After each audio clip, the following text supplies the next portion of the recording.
Untuk mengetahui suasana di GBK usai laga Indonesia melawan Argentina, sudah ada jurnalis Kompas TV Nanda Aprilia. Nanda, selamat malam.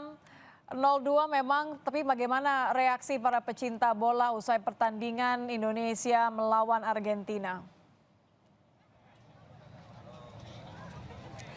Selamat malam Nitya dan juga saudara. 2-0 ini merupakan hasil full time pertandingan laga kontra Timnas Indonesia melawan Timnas Argentina pada malam hari ini. Kalau ditanya bagaimana respons dari para penonton, kalau saya mengamati sebelum jalannya pertandingan ini usai, memang sudah ada beberapa para supporter khususnya Indonesia ini meninggalkan area stadion utama. Dan kalau kita berbincang bagaimana jalannya pertandingan di dalam, untuk itu saya sudah berkesempatan akan langsung berbincang dengan para supporter Indonesia di sebelah kanan saya. Selamat malam semuanya. Selamat malam. Masih semangat banget. Oke. Indonesia! Indonesia! Indonesia! Siap. Aku izin bertanya dulu ya. Tadi kan sudah berbincang di belakang sama Mas Luki. Mas Luki betul ya? Mas Luki mungkin bisa mewakilkan semua. Melihat jalannya pertandingan tadi di dalam seperti apa sih Mas? Luar biasa sekali permainan Indonesia. Jarang-jarang kita bisa bermain dengan juara dunia gitu ya. Tapi ini adalah pengalaman yang luar biasa. Mudah-mudahan bukan hanya dengan Argentina saja, Indonesia bisa lawan dengan negara-negara besar lainnya. Supaya apa? Supaya Indonesia bisa makin meningkat.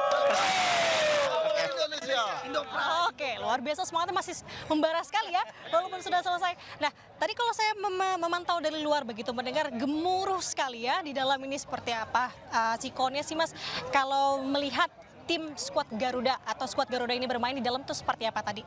Pertandingannya luar biasa, bagus. Apalagi pas Arhan main. Wih, luar biasa itu. Tendang lemparan ke dalamnya. Memang luar biasa. Beberapa kali lemparan ke dalam dari Arhan itu bisa hampir mencetak gol. Dan itu yang membuat teman-teman di lapangan di stadion bergemuruh. Ya, terima kasih Arhan. Mudah-mudahan kedepannya bisa mencetak gol buat teman-teman yang lainnya. Oke. Selain itu siapa lagi yang Mas amati nih mainnya menjadi perhatian begitu ya untuk timnas Indonesia? Asnawi juga luar biasa permainannya. Cuman sayang ya body kali ya. Asnawi kecil tapi ya nggak apa-apa. Ini pengalaman. Nextnya kita bisa main lebih baik lagi. Oke, ini berganti dengan Argentina nih. Kalau Mas Luki sendiri melihat Argentina bermain pada malam hari ini seperti apa? Sebenarnya nggak bagus-bagus amat. Karena kita bangga dengan Indonesia 2-0, Australia saja 2-0, Indonesia 2-0, permainan Indonesia luar biasa. Oke, berarti kalau bisa disimpulkan, Mas-mas ini pulang pada malam hari ini dengan rasa seperti apa nih? Oh, senang sekali. Kami senang. Indonesia tidak dibantai, Indonesia tidak kalah dengan negara-negara lain. Luar biasa Indonesia. PSSI, terima kasih. Terima kasih Pak Erick. Siap. Terakhir ya, pesan untuk timnas Indonesia. Teman-teman buat timnas Indonesia, apapun hasil pertandingan ini, tetap kita dukung Indonesia. Dan kedepannya lebih banyak lagi negara-negara luar, negara-negara besar di sepak bola yang akan bermain di Indonesia. Mudah-mudahan Brazil, Portugal, dan Kami tunggu di Indonesia. McAllister, Liverpool, hebat. Intinya harapannya banyak ya akan main di Indonesia begitu ya, bukan hanya Argentina saja begitu ya. Terakhir dong, support untuk Indonesia yuk, untuk Indonesia, Indonesia.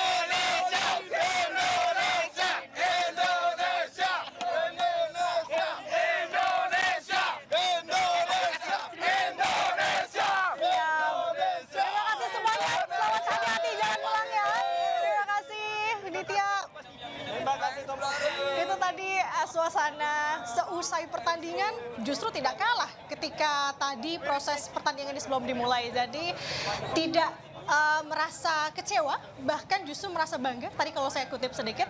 Jadi setidaknya itu bagaimana situasi seusai pertandingan Indonesia melawan Argentina ini digelar pada malam hari ini. Nitya. Oke, tidak kecewa meskipun harus menerima kekalahan, yang penting pengalaman begitu ya. Tapi pertanyaannya adalah bagaimana dengan arus lalu lintas, Nanda? Ini kan setelah pertandingan, apalagi area GBK ini kan padat sekali. Adakah kemudian rekayasa lalu lintas jika terjadi kemacetan panjang? Ya Nitya, betul sekali. Terkait dengan arus lalu lintas ini yang juga menjadi perhatian dari pihak pengamanan. Kalau kami melihat begitu ketatnya, bahkan sejak tadi sore sebelum pertandingan ini digelar begitu ada skema-skema memang yang dilakukan oleh pihak kepolisian atau pihak satuan lalu lintas di sini untuk mengamankan pertandingan khususnya. Kalau kita bisa sedikit saya bacakan terkait dengan rekayasa lalu lintas, ini titik kemacetan atau antrean kendaraan ini biasanya paling banyak diprediksi ada di Sudirman, Gatot Subroto, Asia Afrika, hingga Semanggi. Jadi untuk para pengendara baik itu kendaraan roda 4 maupun roda 2 yang hendak melintas di Jalan Gatot Subroto menuju Jalan Gerbang Pemuda ini akan diarahkan ke arah Selipi. Kemudian untuk poin lainnya bagi arah Bundaran Senayan menuju ke Jalan Pintu 1 Senayan ini akan diarahkan lurus ke Jalan Jenderal Sudirman arah Semanggi. Kemudian yang terakhir yakni lalu lintas dari arah Manggala Wana Bakti menuju Jalan Lapangan Tembak ini akan diarahkan lurus ke Jalan Tentara Pelajar. Jadi ini yang harus diperhatikan, Nitya dan juga saudara, apalagi bagi para pengendara yang memang hendak melintas di sekitar area dari Stadion Utama GBK atau GBK, perlu perhatikan hal ini karena ini baru saja para penonton yang menonton pertandingan Timnas Indonesia dan Argentina sudah selesai. Jadi dikhawatirkan masih akan ada titik kemacetan di titik-titik yang tadi saya sebutkan di awal. Nitya. Baik, terima kasih. Hati-hati pula Nanda Aprilia, jurnalis Kompas TV melaporkan langsung dari GBK.